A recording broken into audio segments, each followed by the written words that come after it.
Then there was Theudas, perhaps 10 years after Jesus, who persuaded masses of people to gather their possessions and follow him to the River Jordan, where he was going to part the River Jordan. But of course he and a number of others were executed, because they were storing up all worrying trouble. Then there was an Egyptian prophet in the Holy Land who duped 30,000 people to go with him up the Mount of Olives, where he caused Jerusalem's walls to collapse. And that reminded everybody, of course, of the conquest of the Holy Land and the conquest of the Holy Land, getting rid of all the outsiders. So all those sorts of things were put down by the Roman authorities. They were put down by the Roman authorities because the Rome saw the Holy Land as a buffer area between the Roman Empire and a menacing Parthian Empire on the other side. So you'd see a lot of soldiers around in Jesus' day. You'd see a lot. Centurions and others, they come into the scriptures, but you'd have to, because it's a difficult area for the Romans to control. You had would-be kings and messiahs. When Herod the Great died in 4 BC, we think Jesus was born about 5 or 6 BC. When Herod the Great died in 4 BC, 3 men wanted to be king in his place instead of his sons.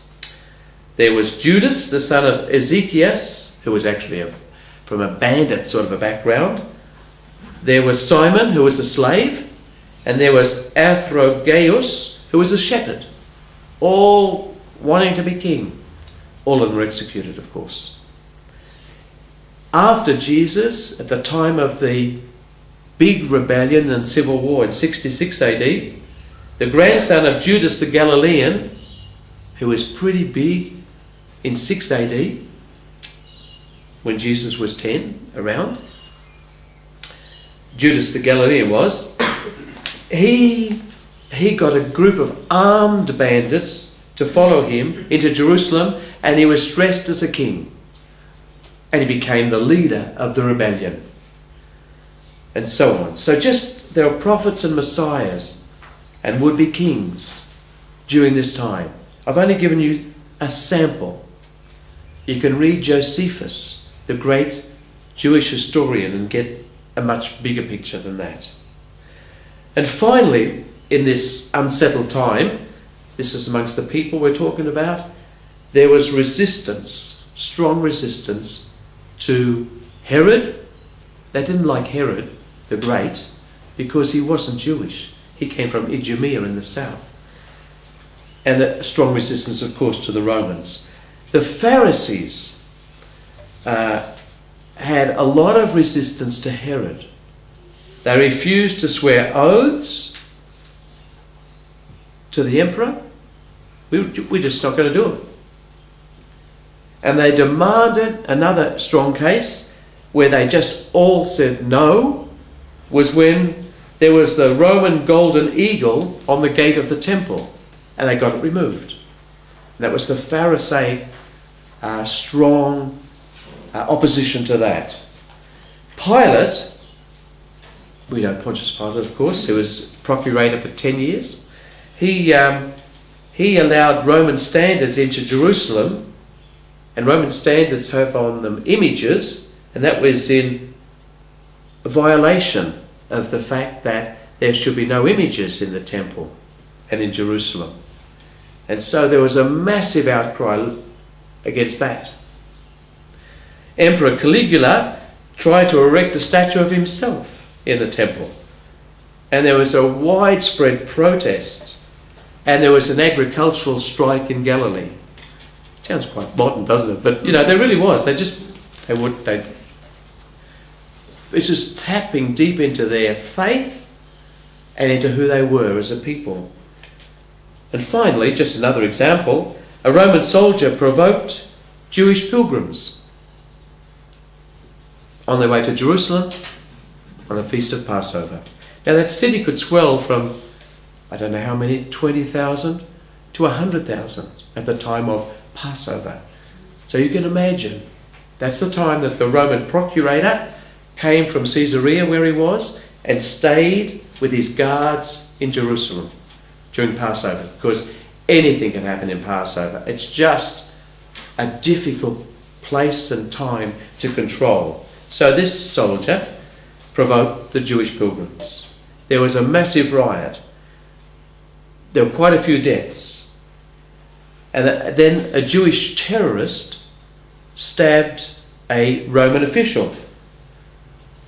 And the Romans then destroyed a number of villages, including the Torah in one synagogue. And that caused so it just went on. And the Roman procurator was removed by Rome for allowing such troubles to go on. So, when we think of the whole Holy Land, this is Jesus' life. Not the best century to be born in, to die in, not the easiest century. There was a lot of social unrest. There was oppression, Roman oppression, a little bit from Herod as well. There's dispossession, a lot of labourers who have only got their worth for a day's work. But there were all these prophets and messiahs and would-be kings, and there were these Pharisees and Sadducees and so on. So there was a strong sense of the nation. We are the Jewish nation, but we are oppressed and we're suffering. But they were proud of their nation. That's just a little bit on the people.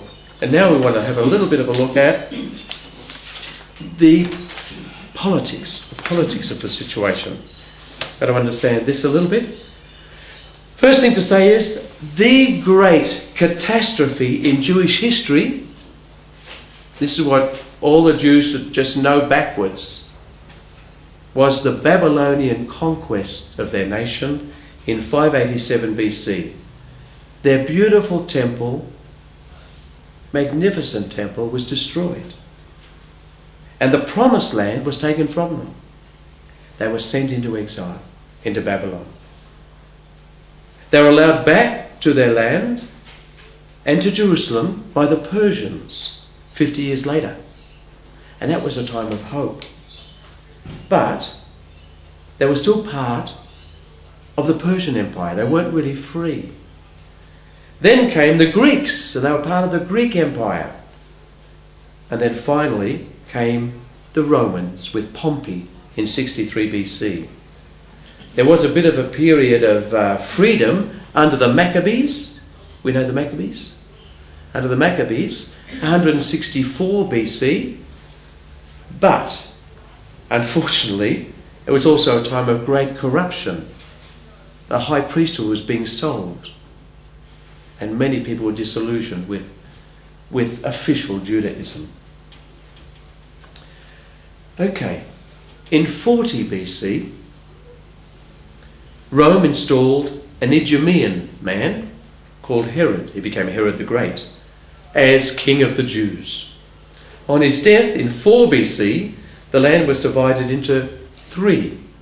And this is where I want you to take a little bit of a look at a map.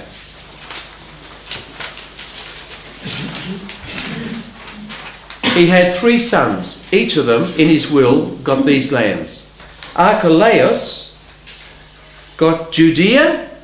You can see Judea, the heartland of the Jewish faith. Idumea, down south. And Samaria, north. And the capital was Caesarea Maritima. Can you see Caesarea on the coast? Up a fair bit from Samaria. That was the capital. Okay? Jerusalem was the capital of Judea. Sebaste, the capital of Samaria. I don't know the capital of Idumea. Now, a bit of scandal was attached to him. It's unusual, isn't it, to have a bit of scandal attached to leaders. But anyway, so he lasted from 4 BC to 6 AD, and then Rome decided to have direct rule. So they had procurators who were responsible to the legate in Antioch in Syria. So we had procurators, and of course Jesus lived, his ministry